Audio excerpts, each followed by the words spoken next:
사자성어에 각양각색이라는 말이 있습니다. 여러분, 각양각색은 여러 가지의 모양과 여러 가지의 빛을 말할 때 사용됩니다. 주전 해변, 주전 해수욕장에 가면 돌들이 참 많죠. 그 돌들이 무슨 돌이죠? 몽돌이죠. 예. 저 울산에 와가지고 그 몽돌 그 해변에 아이들과 함께 갔습니다. 그때는 아이들이 많이 어렸습니다. 그래서 제가 그 많은 돌을 보면서 자, 우리 한번 비슷한 모양을 한번 찾자 이랬거든요. 그래서 제가 차 하면은 그 많은 돌 가운데 차 모양과 비슷한 돌을 찾는 거예요. 그래서 아이 셋이서 돌을 하나씩 가져옵니다. 그러면 좀 비슷한 차와 비슷한 모양이 있으면 또 이렇게 칭찬도 하고 이야기도 하고 뭐 그렇게 놀았던 적이 있었습니다. 그런데 보면요, 돌이 하나같이 다 다릅니다. 참 돌이 그렇게 많은데 같은 돌이 있을 수도 있는데 크기와 모양이 각각 다릅니다. 아무리 많은 사람이 모여도 한 사람 한 사람을 유심히 보면 다 달라요. 각양각색입니다. 그 사람만이 가지고 있는 컬러가 있습니다. 요즘 이것을 퍼스널 컬러다 그렇게 하거든요. 그래서 좀 따뜻한 느낌, 그러니까 피부색이라든지 따뜻하면은 이게 웜톤이다. 그리고 또 그 반대 조금 이제 이렇게 차가운 이미지 느낌이면 쿨톤이다 그러거든요. 옆 사람 한번 보실래요? 보십시오. 따뜻한 이미지가 있습니까? 봄과 가을이면 이거 따뜻한 웜톤. 예, 그리고 여름과 좀 겨울이면 이게 차가운 이미지의 쿨톤이 있습니다. 오늘 예배 자리에 오신 여러분은 옆에 계신 성도님들과 다른 나 자신만의 고유의 컬러가 있습니다. 그것이 웜톤과 쿨톤은 아닙니다. 어떤 컬러를 하냐면은 예수님을 믿지 않는 사람은 믿지 않는 사람의 컬러가 있어요. 딱 그 보입니다. 정말 보여요. 근데 예수님을 믿는 사람은 다 예수님 믿는 사람의 컬러가 있어요. 그리고 또 이것도 있습니다. 예수님을 믿기는 믿는데 이제 믿은 지 얼마 안 된 사람과 믿은 지 오래되신 분이 또 컬러가 있어요. 예, 그래서 사람 만나보면 그런 게 다 있습니다. 오늘 본문에 보면 참 많은 사람들이 등장을 합니다. 주요 등장 인물을 한 세 사람으로 이야기하자면 사울과 도액과 다윗입니다. 저는 오늘 이 세 사람을 중심으로 설교 제목을 3인 3색이라고 정했습니다. 그러니까 각각의 사울, 도액, 다윗이 색깔이 다 달라요. 이 색깔들을 우리가 살펴봄을 통해서 우리가 어떤 삶을 살아가야 할지 은혜 받기를 원합니다. 첫 번째, 사울은 어떤 사람이냐 하면 권력의 노예가 되어 폭주하는 미치광이입니다. 사울의 원래 색깔은 저는 보면 참 사울이 겸손했거든요. 점점 더 검정색으로 가는 것 같아요. 다윗과 400명의 사람들이 유다 땅에 나타났다는 소식을 들은 사울은 이 신하들을 기브아에 소집을 합니다. 그리고 사울은 이렇게 말합니다. 너희 베냐민 사람들아 들으라. 이새의 아들이 너희에게 각기 밭과 포도원을 주며 너희를 천부장 백부장을 삼겠느냐. 여러분 여기 보시면 베냐민 사람이라고 나오거든요. 여러분 이스라엘의 지파들은 베냐민 지파만 있는 것이 아닙니다. 사울이 이스라엘의 모든 지파의 사람들을 고르게 등용하여서 관직을 주지 않았습니다. 여러분 사울이 어느 지파 출신이에요? 베냐민 지파 출신입니다. 그러니까 베냐민 사람들만 등용한 거예요. 그들에게 밭을 주고 포도원을 주고 천부장 백부장 관직을 주어 따르게 했습니다. 여러분 왜 베냐민 사람들이 사울을 왕으로 따르고 있었을까요? 그건 사울을 존경하였기 때문은 아니에요. 사울이 주었던 이 권력의 달콤함을 맛보았습니다. 사울이 권력을 가지고 지금 신하들을 위협하고 있거든요. 만약 다윗이 왕이 되면 너희들 지금 가지고 있는, 너희들이 지금 누리고 있는 그 모든 거 다 빼앗기게 된다라고 위협하고 있습니다. 사울은 권력의 노예가 되어 있습니다. 이 사람이 이 권력의 노예가 되면 권력은 사람 위에 있게 됩니다. 권력의 노예가 된 사람의 특징이 한 가지가 있는데 아나무인입니다. 그러니까 사람을 업신여깁니다. 사람을 사람으로 인정하지 않습니다. 오늘 이 7절에서 이 사울이 다윗을 다윗이라고 부르지 않습니다. 다윗을 뭐라고 부릅니까? 이새의 아들이라고 부릅니다. 굉장히 낮추어 부르는 것입니다. 다윗을 다윗이라고 인정하지 않습니다. 다윗을 업신여깁니다. 여러분, 이것이 권력의 노예가 된 사람의 특징 중에 하나입니다. 자기 위에 권력이 있으니까 자기 밑에 사람들은 다 무시하는 것이죠. 사울은 권력을 유지하기 위해 방해하는 사람들을 제거하기 시작합니다. 그는 기브아의 신하들을 모두 소집하여서 권력의 방해물 다윗을 제거하라고 명령합니다. 다윗은 아기스 왕 앞에서 대문을 거적거리며 침을 흘리며 미치광이처럼 행세했습니다. 그런데 오늘 본문을 보면 진짜 미치광이는 사울이에요. 사람이 권력의 노예가 되면 피해 의식에 사로잡힙니다. 계속되는 8절을 보시면 사울이 아주 심각한 피해 의식에 사로잡혀 있다는 것을 알 수 있습니다. 사울은 이렇게 말합니다. 신하들에게 너희 다 공모해가지고 나를 대적하고 요나단은 너희들을 선동하여서 나를 죽이려고 한다라고 경로하고 있습니다. 사울은 늘 자신이 피해를 당하고 있다는 생각을 떨치지 않고 있습니다. 여러분, 사울이 피해의식이 얼마나 컸으며 사울의 손에는 늘 단창이 쥐어져 있습니다. 늘 창을 가지고 있는 거예요. 그러나 정작 피해를 당하고 있는 사람은 사울이 아닙니다. 옆에 있는 신하들이고 그의 아들 요나단입니다. 사울이 신하들을 호되게 질책하고 있을 때에 에돔 사람 도액이 듣고 있습니다. 도액은 다윗이 노베 아히멜렉을 찾아간 것과 아히멜렉이 다윗을 위하여 하나님께 묻고 그에게 떡과 골리앗의 칼을 주운 것을 보았다라고 합니다. 사울이 도액의 말을 듣자 당장 사람을 보냅니다. 당장 사람을 보내어서 그 아히멜렉과 제사장들을 불러들이도록 합니다. 사울은 아히멜렉을 반역 공모죄로 몰아갑니다. 13절입니다. 사울이 그에게 이르되 내가 어찌하여 이새의 아들과 공모하여 나를 대적하여 그에게 떡과 칼을 주고 그를 위하여 하나님께 물어서 그에게 오늘이라도 매복하였다가 나를 치게 하려 하였느냐 하니. 율법에 따르면 이 사람들을 판결할 때에 반드시 2명 이상의 증인이 요구됩니다. 그런데 지금 사울은 어떻게 하느냐? 한 사람의 증언만 듣고 있는 거예요. 그 한 사람이 도액이죠. 도액의 증언만을 듣고 재판하고 있습니다. 사울은 율법에 기록된 재판 규정을 따르지 않고 있습니다. 사울의 관심이 지금 어디 있습니까? 하나님 말씀이 있지 않습니다. 오직 권력 유지에만 있습니다. 권력의 노예가 되면 하나님의 말씀은 권력 아래에 있게 됩니다. 여러분, 이것이 중세시대의 특징 아닙니까? 중세시대의 특징이 뭐냐면 교황이 하나님의 말씀 위에 있게 되는 것입니다. 그러니까 권력으로 살아가는 사람들은 하나님의 말씀 듣지 않습니다. 혹여나 하나님 말씀이 들리더라도 절대 그 말씀 따르지 않습니다. 왜냐하면 권력보다 우선되는 것은 아무것도 없습니다. 아히멜렉은 반역 공모죄로 추궁하는 사울에게 자신의 무죄를 주장합니다. 그는 다윗을 이렇게 말합니다. 다윗은 사울의 충신이고 왕의 사위이고 왕의 호위대장으로서 왕실에서 매우 존귀한 자라고 다윗의 존재를 상기시킵니다. 그리고 아히멜렉은 다윗을 위해 하나님께 물은 것이 처음이 아니다. 늘 해오던 일이라고 말합니다. 여러분, 이 아히멜렉의 무죄 주장에도 불구하고 사울이 어떻게 합니까? 자, 16절과 17절을 함께 읽습니다. 16절과 17절입니다. 왕이 이르되 아히멜렉아 내가 반드시 죽을 것이요 왕이 좌우의 호위병에게 이르되 돌아가서 여호와의 제사장들을 죽이라.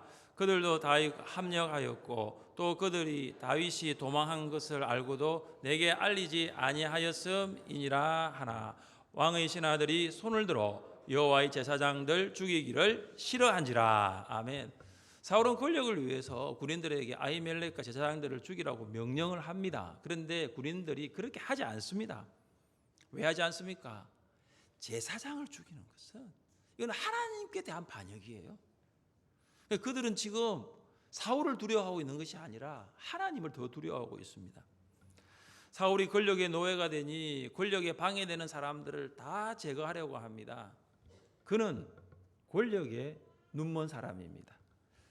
사랑하는 성도 여러분, 사울이 권력의 노예가 된 것처럼 우리도 살아가면서 세상의 노예가 될 수 있습니다. 노예는 주인이 시키는 일이면 거절하지 않고 따라갑니다. 노예는 주인에게 순종하고 주인을 전적으로 의지합니다. 사울의 주인은 하나님이 아니에요. 사울의 주인은 권력이고 사울은 권력의 노예였어요. 권력을 유지할 수 있다면 사울에게는 하나님도 필요 없습니다. 하나님의 말씀도 상관없습니다. 하나님의 사람인 제사장들도 아무 상관없습니다. 권력만 있으면 되는 거예요. 사도 바울은 로마 교회 성도들에게 편지를 보내면서 자신을 이렇게 소개합니다. 우리 사울의 자기 소개 한번 읽어볼까요? 함께 읽어보겠습니다. 예수 그리스도의 종 바울은 사도로 부르심을 받아 하나님의 복음을 위하여 택정함을 입었으니, 바울이 로마 교회 성도들에게 자신을 누구라고 소개합니까? 예수 그리스도의 종, 다른 말로 예수 그리스도의 노예라는 거예요. 그럼 노예는 자유가 없습니다. 노예는 주인의 절대 소유입니다. 노예는 주인에게 절대 복종합니다. 노예는 주인이 시키는 일은 무엇이든지 노하지 않습니다. 예스, 거부하지 않습니다. 뭐든지 다 합니다. 노예 바울은 예수님의 절대 소유입니다. 노예 바울은 예수님께 절대 복종입니다. 노예 바울은 예수님이 시키는 일이라며 어떤 것도 거절하지 않고 다 예스예요. 다메섹에서 예수님을 영접한 바울은 만나는 사람마다 가는 곳마다 그는 복음을 전했습니다. 총독 베스도가 가이사라에서 바울을 재판할 때 그 자리에 아그리빠 왕이 배석했습니다. 바울이 아그리빠 왕에게 예수님을 전하고 있는데 그때 이 총독 베스도가 바울에게 이런 말을 합니다. 베스도가 이렇게 말합니다. 바울아, 네가 미쳤도다. 내 많은 학문인들을 미치게 한다.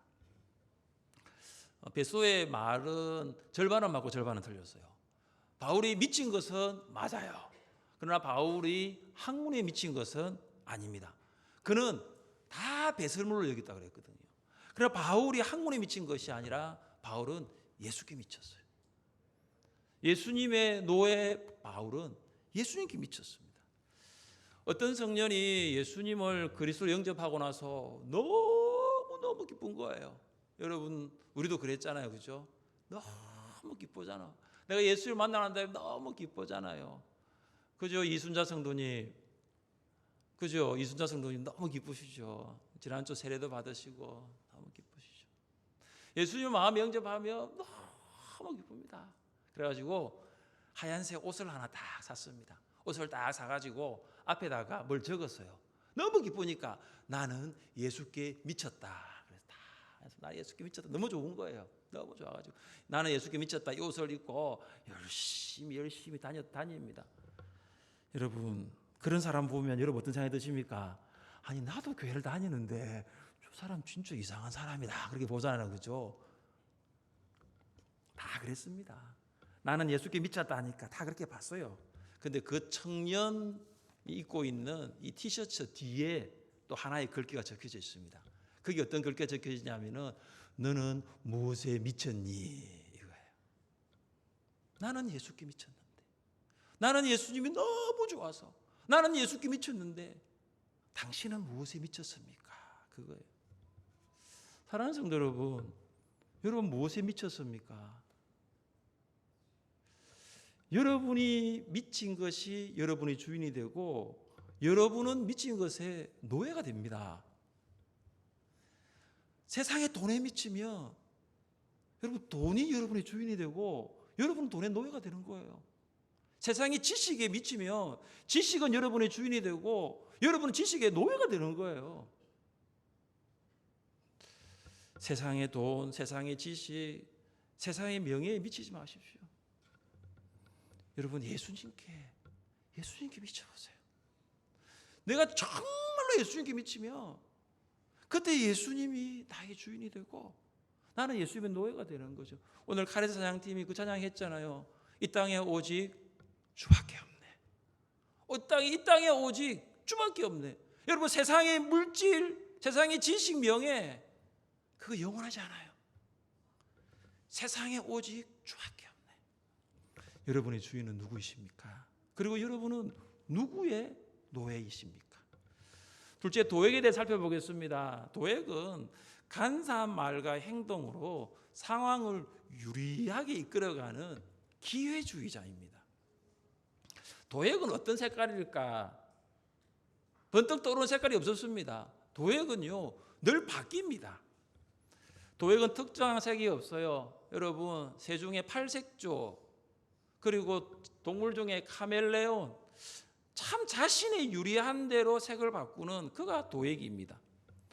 사울이 신하들을 호되게 질책하고 있을 때에 도액이 지금이 찬스다, 지금이 기회다라고 생각합니다. 그리고 사울에게 이렇게 말하죠.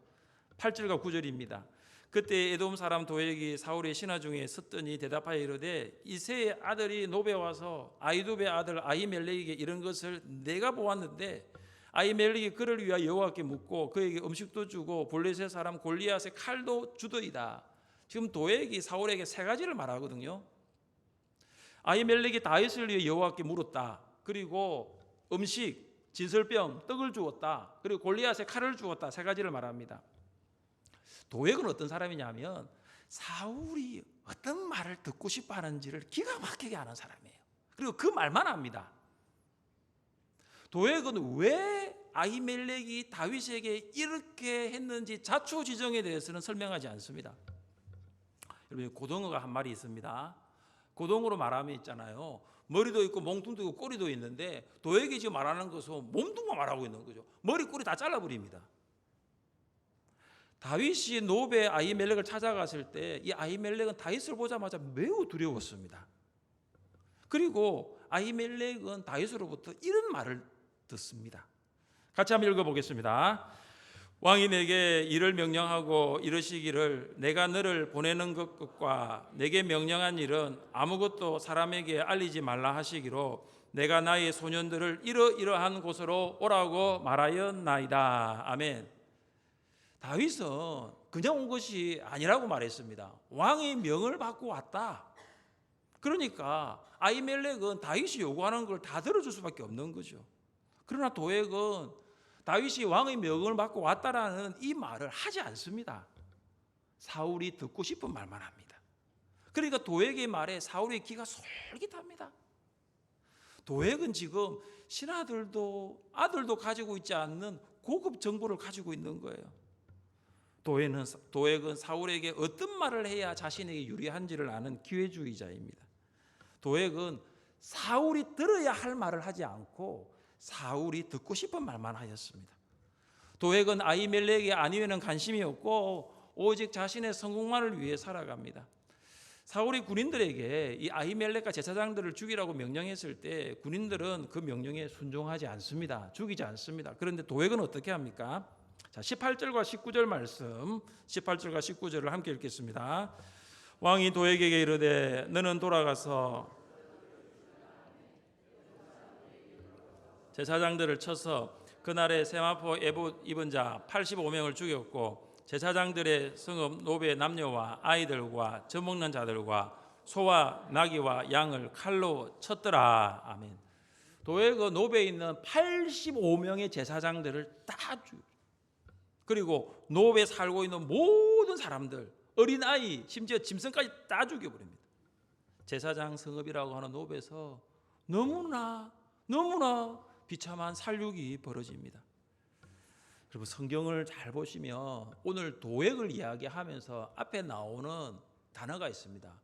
에돔 사람 도액이라고 합니다. 에돔 사람은 이방인입니다. 에돔 사람은 하나님을 알지 못하는 사람입니다. 하나님을 두려워하지 않으니, 하나님을 알지 못하니 모든 일을 다 하는 거예요. 성공만 할 수 있다면 하나님을 두려워하지 않습니다. 에돔 사람은 이방인입니다. 하나님 율법에는 관심이 없습니다. 성공만 할 수 있다면 율법 상관없습니다. 여러분, 이런 사람이 진짜 무서운 사람이에요. 성공이라는 고속도로를 달릴 수만 있다면, 내 인생이 성공이라는 고속도로를 달릴 수만 있다면 하나님도 상관없어요. 말씀도 상관없습니다. 아무 상관이 없는 거예요. 오늘 본문을 배경으로 하는 시편이 있습니다. 시편 52편인데요. 시편 52편의 부제가 이렇습니다. 에돔인 도액이 사울에게 이르러 다윗이 아히멜렉의 집에 왔다고 그에게 말하던 때랍니다. 다윗이 이 도액의 말을 다 이렇게 기록을 합니다. 다윗이 도액의 말을 어떻게 기록하냐면, 내가 선보다 악을 사랑하며 의를 말함보다 거짓을 사랑하는도다. 간사한 혀여, 너는 남을 해치는 모든 말을 좋아하는도다. 도액이 한 말이 여기 다 나와 있습니다. 선보다 악을 말했고 의보다 거짓을 말했고 남을 사랑하는 말보다 해치는 말을 했습니다. 그러니까 기회주의자죠. 세상에는 도액 같은 사람이 있습니다. 간사한 말을 해서 자신에게 유리하게 상황을 이끌어가는 사람이 있습니다. 여러분, 이런 기회주의자에게는요, 성령이 계시지 않습니다. 이런 기회주의자에게는 하나님의 진리가 없습니다. 성공만 할 수 있다면 간사한 말, 거짓말, 남에게 해치는 말 다 할 수 있습니다.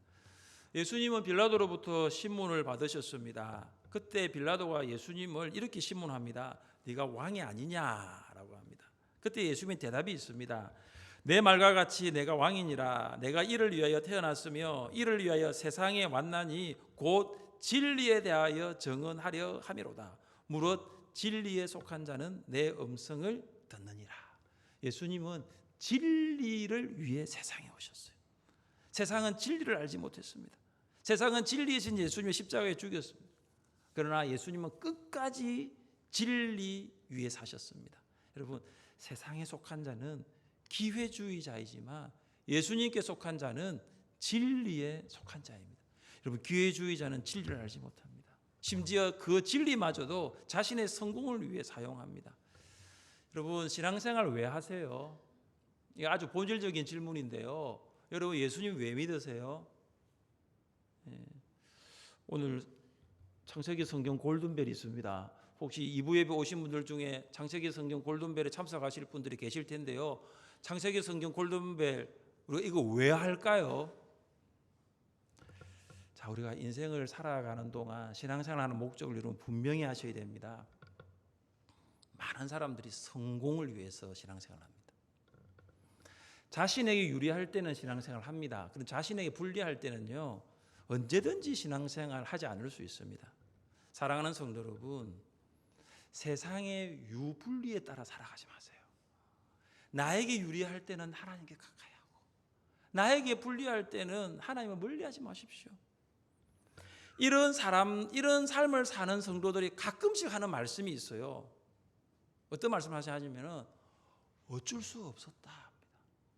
내가 어쩔 수 없었다. 또 이런 말씀하십니다. 상황이 그랬다라는 거예요. 상황이 그럴 수밖에 없었다라고 합니다. 인간적으로 충분히 이해할 수 있는 대목입니다. 어쩔 수 없었죠. 어쩔 수 없었죠. 상황이 그렇게 될 수밖에 없었죠. 그리고 잘 생각해 보시면 그렇지 않습니다. 내가 원해서 거기를 선택한 거예요. 내가 유리하였기 때문에 그렇게 한 거예요. 진리에 대해서는 생각하지 않았습니다. 그 순간 어떻게 사는 것이 성도로 사는 것이고 어떻게 행동하는 것이 예수님의 제자로 행동하는 것인 대해서는 전혀 생각하지 못했습니다. 그냥 어쩔 수 없었습니다. 왜냐? 성공을 위해서. 그냥 상황 따라 갈 수밖에 없었습니다. 성공을 위해서. 저는 우리 하늘샘교회 성도들이 진리에 속한 예수님의 제자로 살아갈 수 있으면 참 좋겠습니다. 제 다윗은 회개를 통하여 관계를 회복하는 믿음의 사람입니다. 다윗은 무슨 색깔일까 하니까 그래도 흰색이 제일 맞겠더라고요. 하얀색. 노베 제사장들이 진멸되는 와중에도 하나님의 살아계심은 증명이 됩니다. 하나님을 대적하는 사람들이 세상을 지배하는 것처럼 보이지요. 오늘 대부분의 그 본문이 차지하고 있는 분량이 그렇습니다. 사울이 지배하는 것 같지요. 도액이 지배하는 것 같지요. 그렇지가 않습니다. 하나님의 역사는 계속됩니다. 아히멜렉의 아들 중 아비아달이 살아납니다. 그 아비아달이 도망하여서 다윗에게 갑니다. 그는 다윗에게 사울이 여호와의 제사장들을 다 죽인 일을 보고합니다. 그리고 다윗이 아비아달에게 무엇을 말합니까? 22절입니다. 다윗이 아비아달에게 이르되 그날에 에돔 사람 도액이 거기 있기로 그가 반드시 사울에게 말할 줄 내가 알았노라. 내 아버지 집의 모든 사람 죽은 것이 나의 탓이로다. 다윗은 아비아달에게 아버지의 가문에 화를 당하게 된 원인이 나에게 있다라고 말합니다. 나에게. 내가 노브에 가지 않았더라면, 내가 아히멜렉에게 왕의 명령으로 왔다는 것을 말하지 않았더라면 너 아버지의 가문은 이렇게 화를 당하지 않았을 것이다 라고 말합니다. 다윗은 모든 죽음의 궁극적인 원인이 바로 자신에게 있다라고 솔직하게 시인하고 회개합니다. 여러분, 다윗은 핑계하지 않습니다. 둘러대지 않습니다. 다른 사람 탓이라고 말하지 않습니다. 내 탓이라고 말합니다. 다윗이 회개를 통하여 관계를 회복합니다. 하나님과의 관계를 회복합니다. 사람과의 관계를 회복합니다. 그래서 그는 믿음의 사람이죠. 여러분, 다윗이 죄를 짓고 회개하지 않았을 때가 있었어요. 그가 죄를 짓고 회개하지 않았을 때 그의 자신의 상태를 이렇게 표현한 적이 있습니다. 우리 같이 한번 읽어보겠습니다. 내가 입을 열지 아니할 때에 종일 신음함으로 내 뼈가 쇠하였도다. 주의 손이 주야로 나를 누르시오니 내 진액이 빠져서 여름 가뭄에 마름같이 되었나이다. 아멘. 여러분, 죄를 회개하지 않았던 다윗이 자신의 상태를 이야기하는데 두 가지죠. 하나는 뼈가 쇠하였도다. 뼈가 쇠하였도다. 그리고 내 몸에 진액이 다 빠져가지고 여름 가뭄에 바싹 말라버린 풀처럼 되었다라고 말합니다. 사랑하는 성도 여러분, 죄에 대한 침묵이 이렇게 무서워요. 여러분, 육체는 몰라도 내가 죄에 대해서 침묵하면 내 영은 계속해서 침륜으로, 계속해서 아래로 내려갈 수밖에 없는 거죠. 그때 다윗이 침묵을 깹니다. 회개합니다. 내가 이르기를 내 허물을 여호와께 자복하리라 하고 주께 내 죄를 아뢰고 내 죄악을 숨기지 아니하였더니 곧 주께서 내 죄악을 사하셨나이다. 다윗이 하나님 앞에서 숨기지 않고 모든 것을 회개했습니다. 어떤 목사님이 이 회개에 대한 정의를 이렇게 하신 걸 읽은 적이 있어요. 회개는 댐의 수문을 여는 것과 같습니다. 회개하지 않을 때 댐 뒤에 많은 물이 쌓여서 엄청난 압력을 느끼게 되지만 일단 수문이 열리기만 하면 물이 빠지고 압력이 감해집니다.